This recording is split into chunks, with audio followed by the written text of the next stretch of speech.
अहं तमानयिष्यामि नारदेन त्वदालयम् तस्मै त्वमेनां संयक्षः तदर्थे परिकल्पिताम्। प्रिय दर्शकों नमस्कार, एक बार फिर से उपस्थित हूँ आप सबके सामने आज के इस महत्वपूर्ण ज्योतिषीय कार्यक्रम में।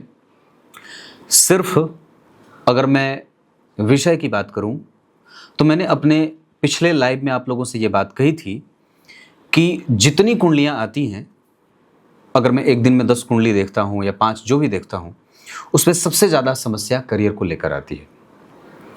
तो हमने सोचा कि क्यों ना एक सीरीज़ बना दी जाए। हालांकि ये सीरीज़ नहीं होगा, बीच बीच में आपको दूसरे कार्यक्रम भी मिलते रहेंगे, पर जन्म के नक्षत्र के आधार पर आपकी कुंडली में चंद्रमा जिस भी नक्षत्र में बैठे हैं उसको ध्यान में रखकर हम अपने करियर को किस दिशा की तरफ लेके जा सकते हैं, ये बड़ा ही उपयोगी और महत्वपूर्ण कार्यक्रम होगा।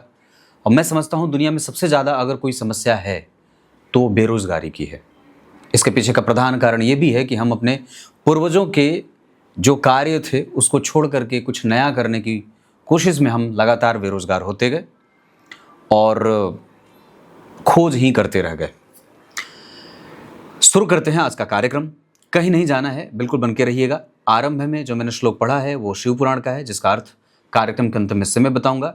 और फिलहाल बात करेंगे आज अश्विनी नक्षत्र के जन्मे जातक जो अश्विनी नक्षत्र में हैं, अर्थात जिनकी कुंडली में चंद्रमा मेष राशि में बैठा है, उनको कौन कौन से क्षेत्र में करियर की तलाश करनी चाहिए।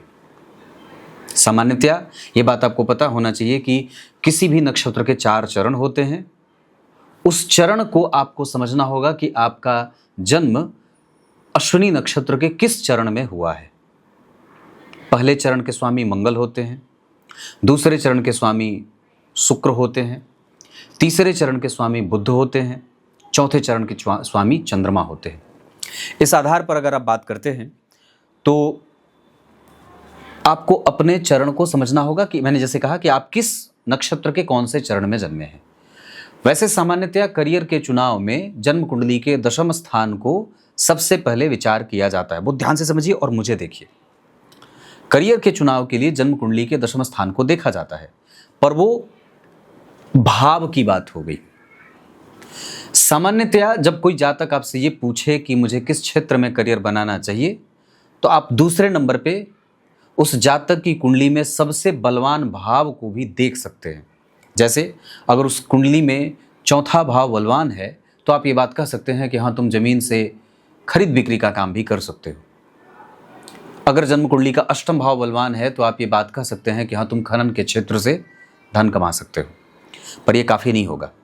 इसके 2-3 सिद्धांत और भी हैं जो आचार्य पाराशर ने लिखा कि चंद्रमा से 10 घर आगे गिनने पर जो भाव मिले उस भाव से संबंधित या उस भाव में बैठे ग्रह को पहले आपने देख लिया। उसके बाद सूर्य से 10 घर आगे गए, गिन करके जो भाव मिला इन दोनों में तुलना कर लिया कि कौन सा भाव ज़्यादा बलवान निकला। चंद्रमा से 10 घर आगे वाला भाव बलवान है या सूर्य से 10 घर आगे वाला भाव बलवान है। जो उसमें से भाव बलवान मिला या जो ग्रह वहाँ बैठा बलवान होकर, उससे संबंधित भी आप व्यवसाय कर सकते हैं।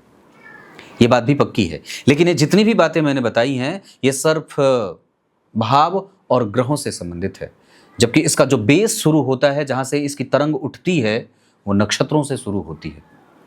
तो भगवान, अगर आप अश्विनी नक्षत्र में जन्मे हैं, अश्विनी नक्षत्र के पहले चरण में आपका जन्म हुआ है, तो आपको सेना, आयुध, बम, गोला बारूद, केमिकल, इंजीनियरिंग से संबंधित क्षेत्रों में रोजगार तलाशने की आवश्यकता है। आप मंगल से संबंधित क्षेत्र तलाश करिए। मंगल से संबंधित जितने भी कारोबार होते हैं, जैसे कंप्यूटर साइंस भी उसी से आता है ना। धरती के नीचे सतह के जो दबे हिस्से हैं, जहाँ से आप खाद्यान्न या खनन वगैरह निकालते हैं, वो भी मंगल के क्षेत्र के ही अंतर्गत आता है।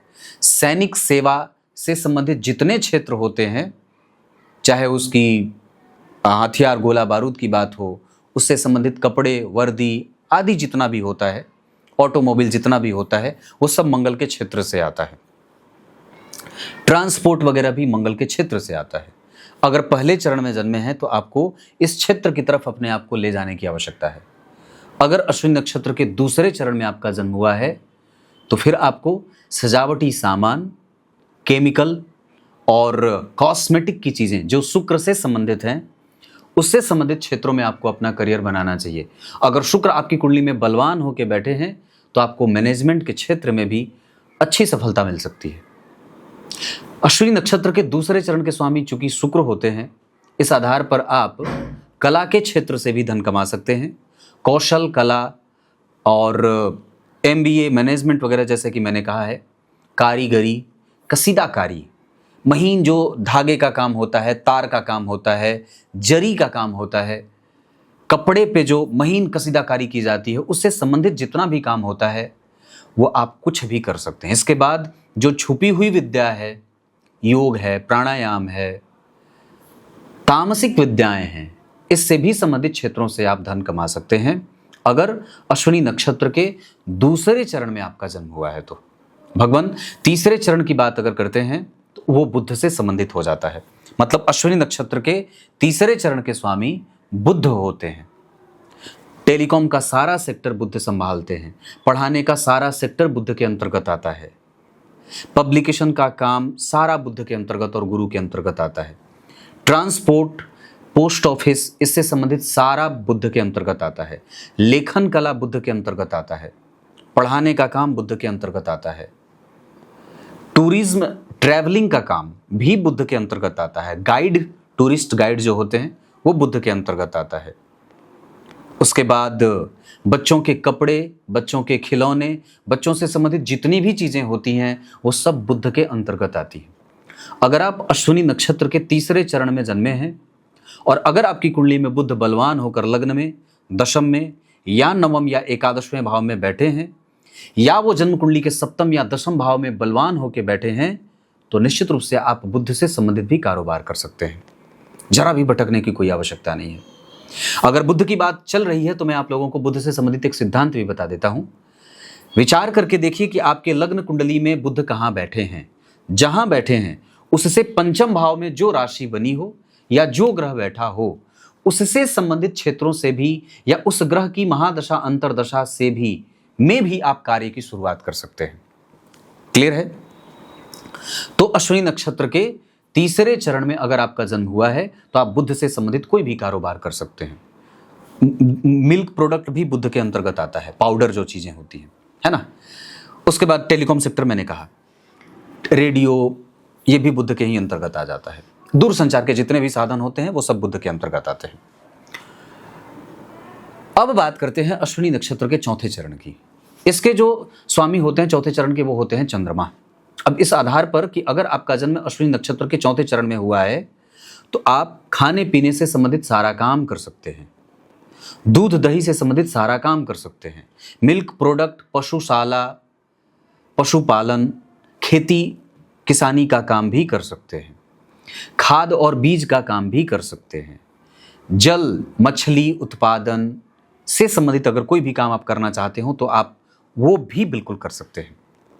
अश्विनी नक्षत्र के चौथे चरण के स्वामी चूंकि चंद्रमा होते हैं, इस वजह से आप दूर देश तक जाकर के कोई भी कारोबार करें, जैसे जो नेवी का काम होता है वो भी आपकी कुंडली में बनेगा, वो भी आपकी कुंडली में बन सकता है। आप उधर से भी धन कमा सकते हैं। हाँ, ये बात जरूर याद रखना होगा कि जिस नक्षत्र के जिस चरण की बात मैं कर रहा हूं उसके स्वामी आपकी कुंडली में कम से कम उनके पास कुछ बल होना चाहिए। अन्यथा अगर किसी के पास बल नहीं है तो सिर्फ आप अपने अनुभवों के आधार पर, अपने ज्ञान के आधार पर जो भी आपने जीवन में महसूस किया है उसको लोगों को बता करके भी धन कमा सकते हैं। यहां पे अश्विनी नक्षत्र के स्वामी जो केतु होते हैं, और चूंकि ये राशि मंगल की है, इस वजह से मंगल और केतु दोनों एक दूसरे के परम मित्र होते हैं। इनकी प्रकृति प्रायः मिल जाती है। जैसे राहु की प्रकृति शनि से मिलती है, वैसे ही केतु की प्रकृति मंगल से मिलती है। तो मंगल से संबंधित जितना भी कार्य होता है वो सारा आप कर सकते हैं। अगर आपकी कुंडली में ऐसी स्थिति कोई बनी है कि मंगल बलवान होकर बैठे हैं तो आप सैनिक सेवा, जितना भी मैंने कहा था पूर्व में, वो सारा कर सकते हैं। पर विचार करिए कि बिना किसी भटकाव के अगर हम अपने नक्षत्र के चरण को खाली समझ लेते हैं तो हमारे पास व्यापार के बहुत सारे ऑप्शन उपलब्ध हैं और हमारा भटकाव निश्चित रूप से कम हो जाएगा। आपको कुछ भी नहीं देखना चाहिए, सिर्फ आप अपने जन्म नक्षत्र को देखिए और उसमें कौन से चरण में आपका जन्म हुआ है इसको देख लीजिए। मैंने कहा मंगल, मैंने कहा बुध, मैंने कहा शुक्र, मैंने कहा चंद्रमा। मंगल, शुक्र, बुध, चंद्रमा, इस हिसाब से ये बात समझनी होगी। एक बात और भी कहूंगा, ये कार्यक्रम जो मैं आप लोगों को बना रहा हूं, ये सबके लिए बेहद उपयोगी है। ये सबके लिए बेहद उपयोगी है, इसमें कोई संशय नहीं है कि आप इसको बहुत ज़्यादा महत्वपूर्ण मान सकते हैं और मैं इसको और भी ज़्यादा बेहतर बना सकता हूं आने वाले दिनों में। अश्विनी नक्षत्र के जातकों के लिए ये बड़ा ही बेसिक सा और बेहतरीन कार्यक्रम सिद्ध हो सकता है। मुझे पूरा विश्वास है आप लोगों को इससे जरूर मदद मिलेगी। आइए अब कार्यक्रम के आरंभ में मैंने जो श्लोक पढ़ा था उसका अर्थ बता दूं। दक्ष प्रजापति के पास जाकर के ब्रह्मदेव कहते हैं, तुम अपनी बिटिया का विवाह भोलेनाथ से कर दो। मैं खुद जाकर के उनसे मिलकर आया हूं, अब तुम भी जाकर के एक बार उनसे अवश्य ही इस बात को उन्हें बता दो। दक्ष प्रजापति कहते हैं, ऐसा ही करूंगा। मैं निश्चित रूप से भगवान भोलेनाथ को अपनी बिटिया के लिए वर के रूप में स्वीकार करता हूं। कुछ इसी तरीके से आज के इस महत्वपूर्ण ज्योतिषीय कार्यक्रम का समापन करते हैं, जो आपके लिए बड़ा ही महत्वपूर्ण था। तब तक के लिए बहुत बहुत नमस्कार।